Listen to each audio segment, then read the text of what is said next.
চলছে মুসলিম ধর্মাবলম্বীদের জন্য সিয়াম সাধনার পবিত্র রমজান মাস। সারা বিশ্বের মুসলিম জাতির কাছে এর ফজিলত অনেক বেশি।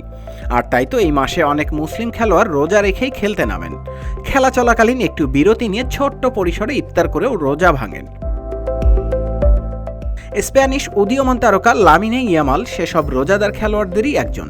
এই তো কদিন আগে চ্যাম্পিয়ন্স লিগের ম্যাচে বেনফিকার বিপক্ষে রোজা রেখে মাঠে নেমেছিলেন বার্সেলোনার এই উদীয়মান তারকা।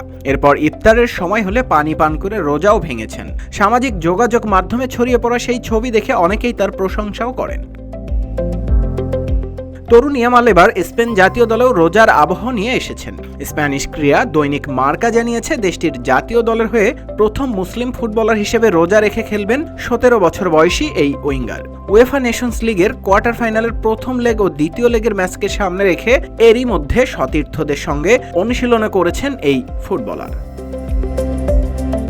ইয়ামালের জন্ম স্পেনে হলেও তার বাবা মুনির নাসরাউই একজন মরক্কান মুসলিম। মার্কা তাদের প্রতিবেদনে লিখেছে, ইয়ামাল তার পৈতৃক পরিবারের সম্মানে মুসলিমদের পবিত্র মাসে রোজা পালনের সিদ্ধান্ত নিয়েছেন। গত বছরও মার্চের মাঝামাঝি সময়ে রমজান মাস শুরু হয়েছিল, আর সেই সময় ইয়ামাল স্পেনের হয়ে 2টি ম্যাচ খেললেও রোজা রাখেননি। ইয়ামালি স্পেন জাতীয় দলে খেলা প্রথম মুসলিম ফুটবলার নন।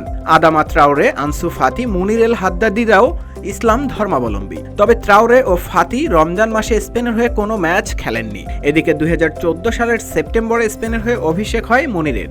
দেশটির জার্সিতে ওই এক ম্যাচই খেলেছেন মুনির এল হাদ্দারি, তবে সে সময় রমজান মাস ছিল না।